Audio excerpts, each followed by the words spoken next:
네, 우리가 특별히 기억에 남는 영화 두 번, 세 번 돌려봐도 실증이 나지 않는 그런 영화를 인생 영화라고 합니다.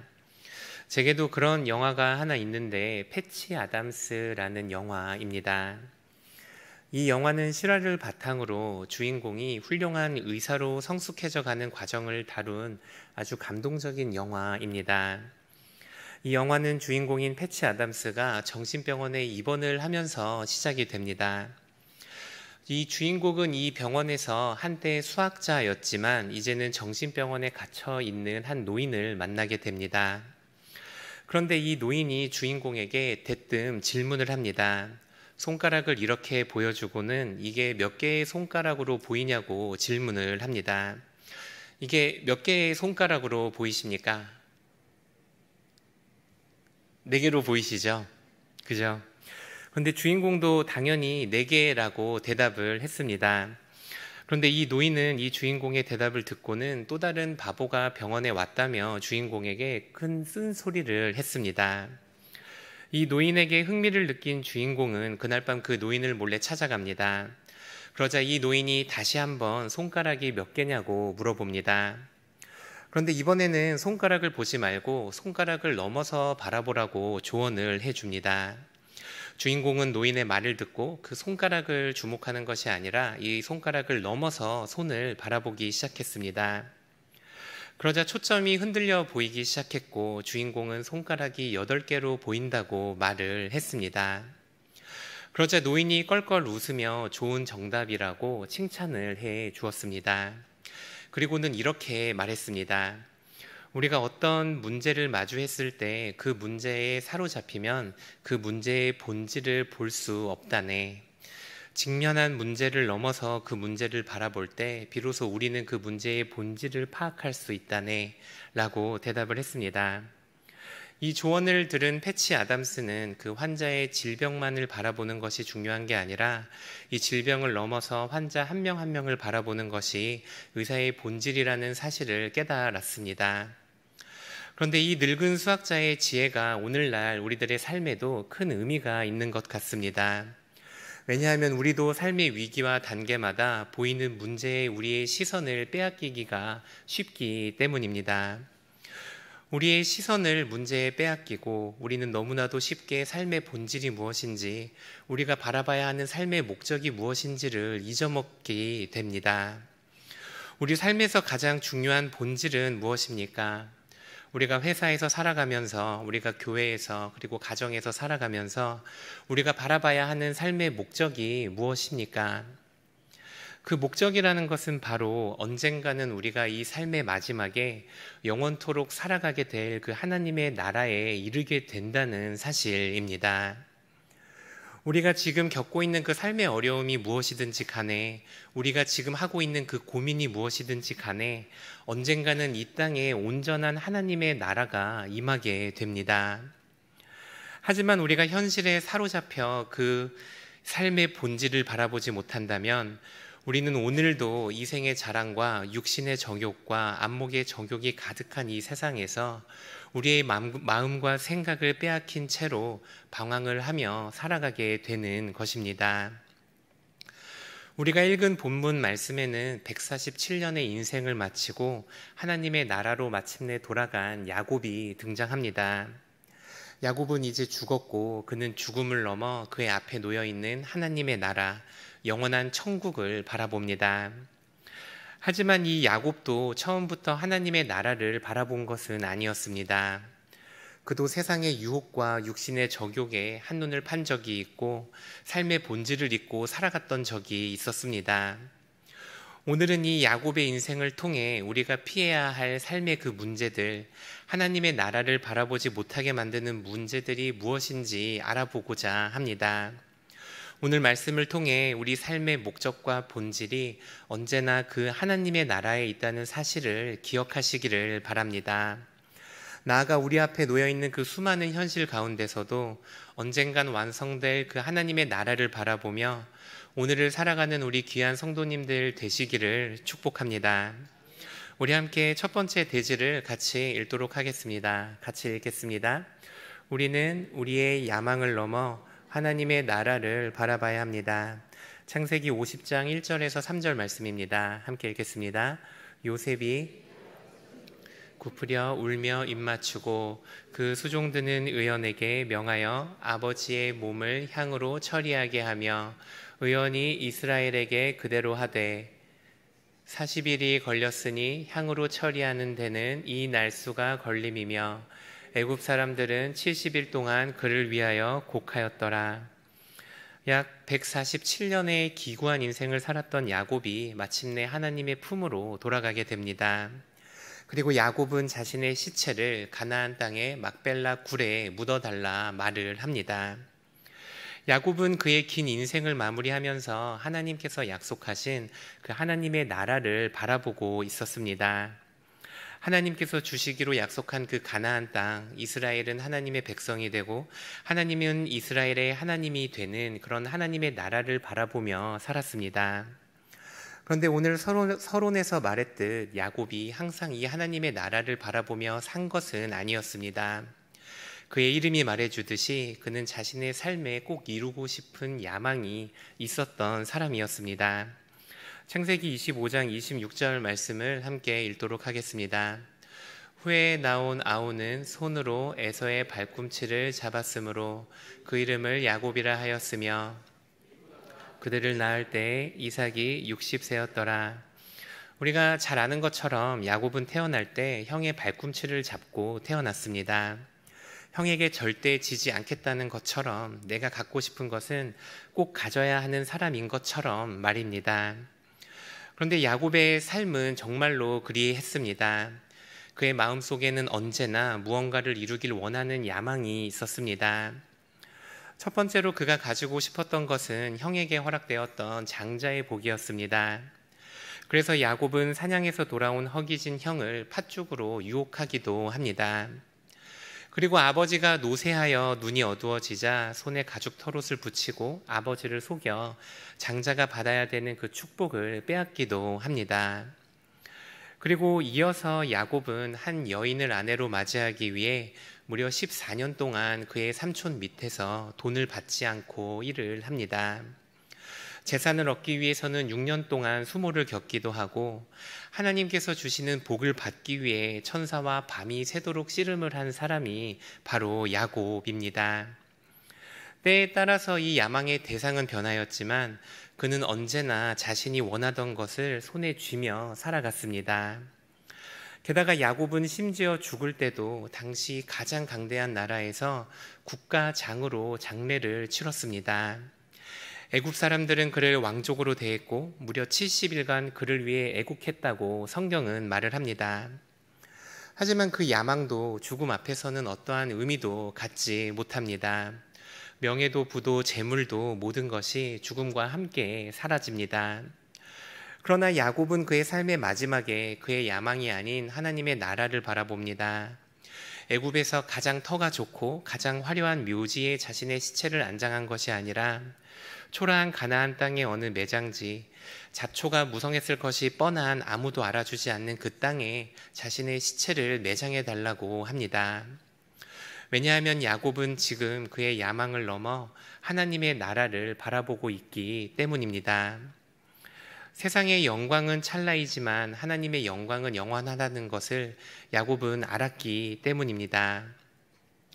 야곱처럼 우리에게도 이 세상을 살아가면서 이루고 싶은 야망이 있습니다. 우리 가운데도 좋은 집에서 살고 싶고 좋은 직장을 갖고 싶고 또 유명하고 영향력이 있는 사람이 되기를 원하지 않는 사람은 없을 것입니다. 자아를 실현하는 것이 삶의 최대의 목표라 가르치는 이 문화 속에서 내가 이루고 싶은 어떤 꿈과 내가 이루고 싶은 어떤 열정을 갖고 살아가는 것은 너무나 당연한 일처럼 보입니다. 하지만 성경은 분명하게 그 꿈과 야망이 영원하지 못하다는 것을 우리에게 알려줍니다. 세상의 영광과 박수도 잠시일 뿐 금세 힘을 잃고 영광은 떠나가게 됩니다.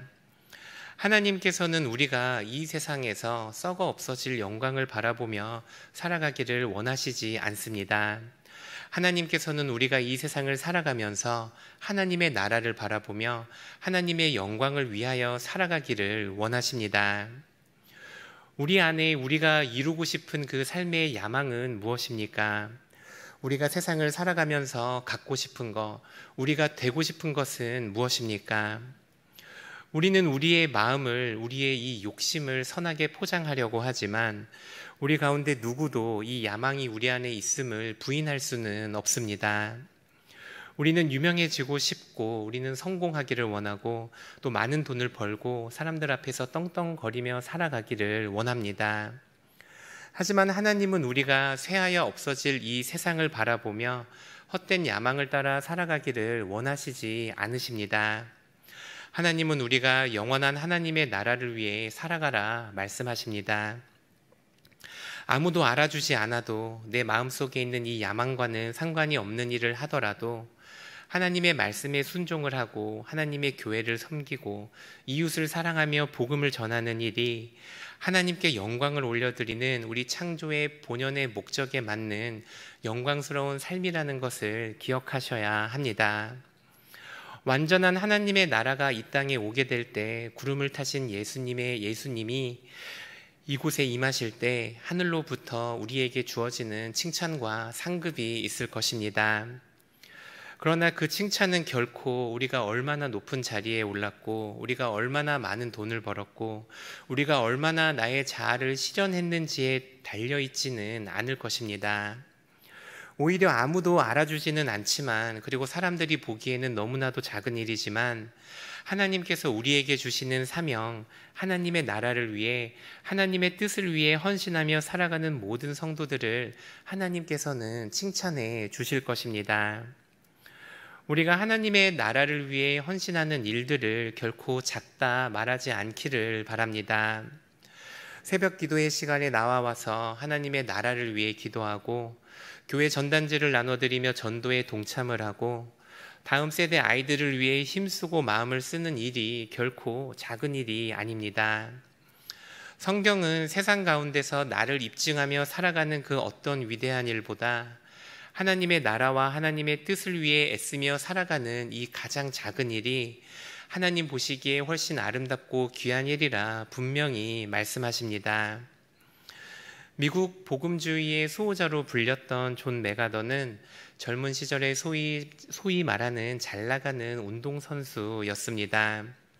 그는 풋볼, 야구, 농구, 육상 등 못하는 운동이 없었다고 합니다. 프로에서 입단을 권유하는 곳도 있었고 스스로도 풋볼을 계속해서 자신의 야망을 이루고 싶은 마음도 있었습니다. 그런데 그런 목사님이 20대의 젊은 나이에 갑작스런 자동차 사고를 당하게 됩니다. 사고로 몇 달간 병원 신세를 지게 되었는데 이때 목사님은 병실에 있으면서 성경을 계속해서 읽었다고 합니다. 그렇게 성경을 읽다가 그 자리에서 하나님께서 자신을 목회자로 부르셨다는 확신을 갖게 되었다고 합니다. 그리고는 이후로 그는 자신의 그 꿈을 포기하고 남은 평생을 하나님을 위해 주님의 몸된 교회를 섬기는 일에 평생 동안 살아가게 됩니다.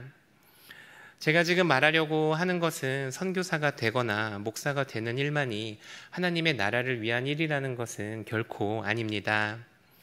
회사를 다니는 일도, 가정을 돌보는 일도, 때로는 배달을 하고 차를 닦고 공부를 하고 과외를 하는 일도 하나님 앞에 거룩한 일이 될 수 있습니다. 그런데 중요한 것은 우리가 하는 그 모든 일의 동기가 나의 야망을 이루기 위한 것인지 아니면 하나님의 나라를 위한 것인지를 묻는 일입니다. 우리 마음 가운데 있는 그 동기는 무엇입니까? 내가 오늘 하루하루를 살아가고 열심히 일을 하고 교회를 섬기는 그 이유는 무엇입니까?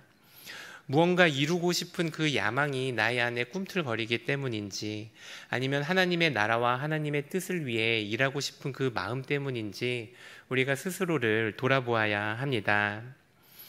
우리의 마음을 살피시고 돌아보는 우리 귀한 성도님들 되시기를 축복합니다. 그리고 나의 야망이 아니라 이 야망을 넘어 하나님의 나라를 바라보고 그 하나님의 나라를 위해 헌신하기로 결심하시는 우리 귀한 성도님들 되시기를 축복합니다. 우리 함께 두 번째 대지를 읽도록 하겠습니다. 우리는 우리의 행복을 넘어 하나님의 나라를 바라봐야 합니다. 우리 가운데 행복하지 않기를 원하는 사람은 없습니다. 불행해지고 싶어서 일을 하고 고난을 겪으려고 살아가고 이별과 슬픔 자체를 사랑하는 이는 없습니다. 야곱도 마찬가지였습니다. 그도 행복하게 살아가기를 원했고 행복한 삶을 살아가기 위해 아름다운 가정을 꾸리기를 원했습니다. 그래서 그는 약 20년 동안 삼촌의 집에서 종노릇을 하였습니다. 오랜 시간을 견디고 참아 아름다운 2명의 아내를 얻었고 12명의 사랑스러운 아들도 얻게 되었습니다. 야곱은 행복한 가정을 꿈꿨지만 불행하게도 아내들은 서로를 미워했고 또 형제들은 서로를 시기하고 질투했습니다.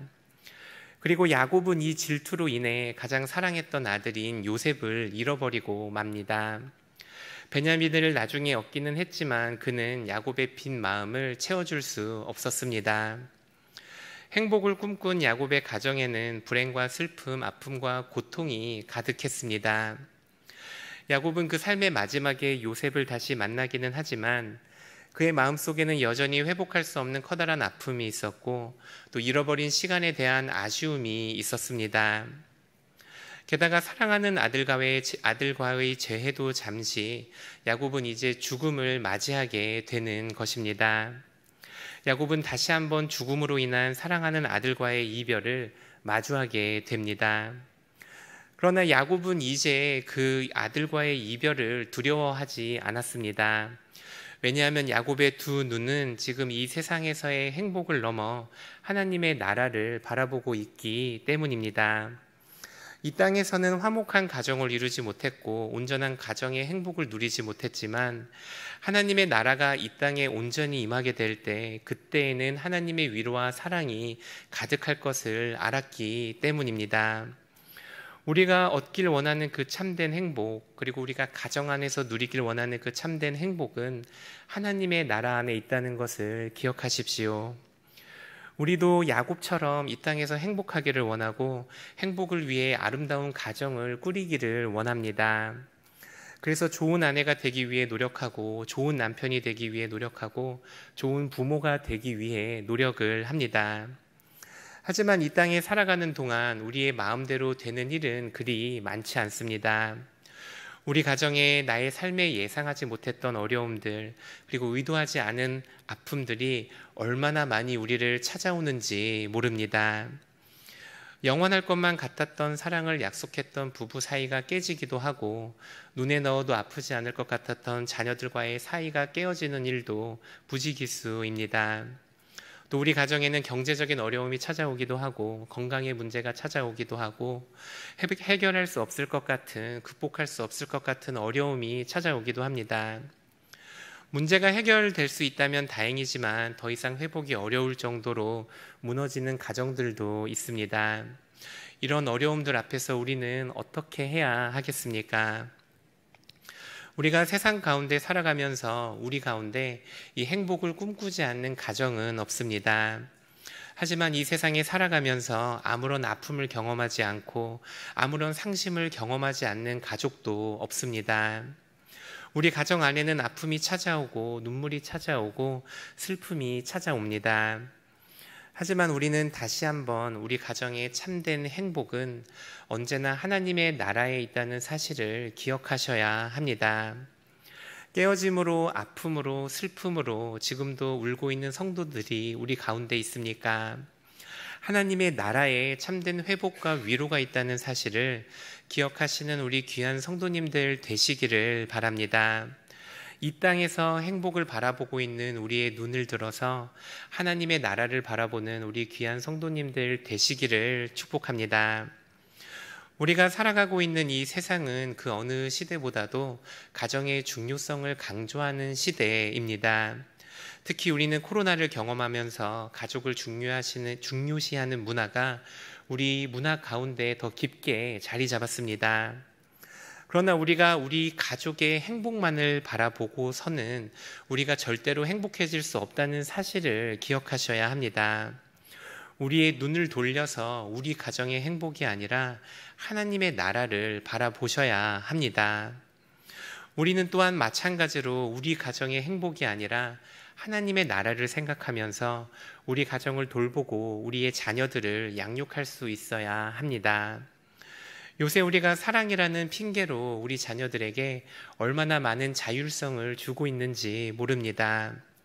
가족의 평안을 생각하고 가족의 행복을 생각하면 아이들에게 자율성을 주는 일이 잠시 동안은 그 가정의 행복을 지킬 수 있을지 모릅니다. 하지만 세상의 마지막 날에 임할 그 하나님의 나라를 생각하고 그 날에 이 세상 가운데 임할 하나님의 진노를 생각하면 이것이 정말로 우리 아이들을 생각하는 일인지 우리가 생각해 보아야 합니다. 자녀들이 교회 일에 적극적으로 참여할 수 있도록 부모님들이 자녀들을 설득해야 합니다. 자녀들이 원하지 않아서 교회에 보내지 못하고 자녀들이 원하지 않아서 성경을 가르치지 않는다면 우리들 중에 누가 이 아이들에게 하나님의 말씀을 가르치고 하나님을 전할 수 있겠습니까? 주일에 자녀들이 학원을 가야 한다고 해서 교회를 빠지면 그 자녀들을 누가 가르쳐야 하겠습니까? 우리가 자녀를 사랑해서 그 자녀의 의견을 존중해서 그렇게 한다고 말씀하시면 결코 안 됩니다. 우리가 자녀를 정말로 사랑한다면, 그리고 우리가 정말로 하나님의 나라를 믿는다면 우리 가정의 행복이 아닌 이 땅에 임할 하나님의 나라를 바라보아야 합니다. 최근에 주변 지역교회에서 이 중고등부를 섬기는 교역자분들이 함께 만나는 시간이 있었습니다. 이런저런 이야기를 나누면서 사역의 어떤 어려움들을 함께 나눴는데 어떤 목사님이 먼저 이렇게 말을 했습니다. 자신이 아는 어떤 교회에는 어떤 믿음 좋은 집사님의 중학생 자녀가 있는데 이 학생이 학원을 12개를 다닌다고 합니다. 그러면서 이 아이가 시험 기간에 교회를 오지 않는 것은 당연한 일이고 또 교회를 와주는 것만으로도 감사해하고 있다고 말을 했습니다. 그런데 이 이야기를 들은 또 다른 목사님이 이어서 말씀을 하셨습니다. 자신의 교회에는 모태신앙으로 자란 고등부 친구가 한 명 있다고 합니다. 그런데 이 친구는 부모님의 반대로 지금까지 단 한 번도 수련회를 가본 적이 없다고 말을 했습니다. 이 이야기를 들은 또 어떤 강도사님이 마지막으로 말을 했습니다. 자신은 시험 기간 때 어떤 중학생 아이의 학부모님의 전화를 받은 적이 있다고 합니다. 제가 들으면서 이번에는 좋은 이야기겠구나 싶었는데 이번에도 좋은 이야기가 아니었습니다.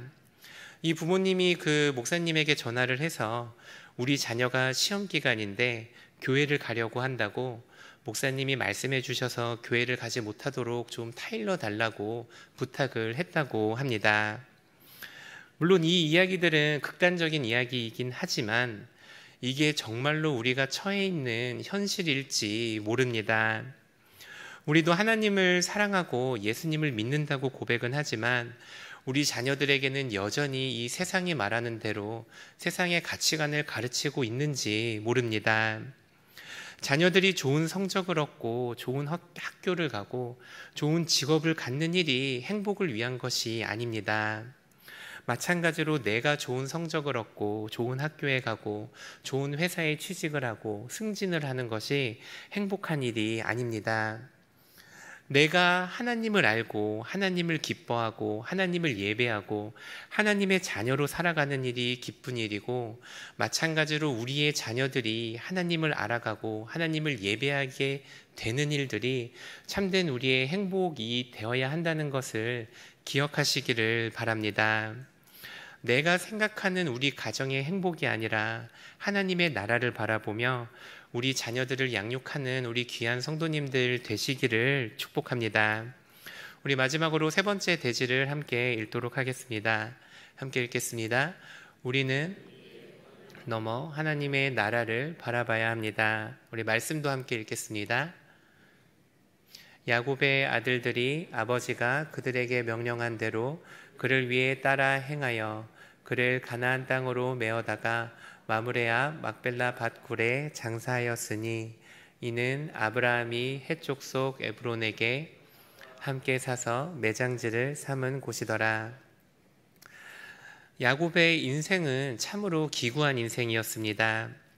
자신을 죽이려는 형을 피해 고향을 떠나야 했고 사랑하는 여인과 결혼하기 위해 무려 20년을 일해야 했습니다. 부인들의 시기와 질투 사이에서 한평생 눈치를 보며 살았고 또 형제들은 그 아들들은 서로를 미워하며 시기했습니다. 또 가장 사랑하던 아들이 짐승에게 잡아먹힌 줄 알고 평생을 살았으며 가뭄으로 인해 또 정든 고향을 떠나야 하기도 했습니다. 그의 인생은 고난으로 가득했습니다. 그리고 이제 그 고난 가운데서 가장 큰 고난인 죽음이 야곱을 찾아오게 됩니다. 그런데 야곱은 자신의 죽음을 맞이할 때 이 자신의 시체를 가나안 땅으로 옮겨달라고 말을 합니다. 왜냐하면 그 고난이, 그 죽음이 끝이 아니기 때문에 야곱은 죽음을 넘어 하나님을 바라봤던 것입니다. 그는 죽음 앞에서도 여전히 하나님을 향해 눈을 들었고 가나안 땅 하나님께서 약속하신 하나님의 나라를 바라보았습니다. 그의 육신은 죽음을 맞았지만 그의 영혼은 하나님의 품 안에서 참된 안식을 누렸습니다. 사랑하는 우리 서울시민교회 성도 여러분, 우리의 인생 가운데도 분명히 삶의 수많은 어려움들이 찾아옵니다. 병과 가난이 우리를 찾아올 수도 있고 관계의 문제가 찾아올 수도 있고 전혀 예상하지 못했던 상실과 어려움들이 우리를 찾아올 수 있습니다. 그런데 그럴 때마다 우리가 눈을 들어 바라보아야 하는 것은 그 문제 자체가 아니라 이 땅에 언젠간 임하게 될 온전한 하나님의 나라라는 사실을 기억하시기를 바랍니다. 야곱이 죽음을 넘어 하나님의 나라를 바라보았던 것처럼 우리도 오늘 우리가 경험하고 있는 그 삶의 문제들을 넘어 영원히 우리가 거하게 될 그 하나님의 나라를 바라보아야 합니다. 이 땅의 고난은 잠시지만 하나님의 위로와 영광은 영원합니다. 우리의 눈물이 닦이고 또 우리의 아픔이 사라지고 모든 것이 새로워지는 그날이 반드시 우리를 찾아옵니다.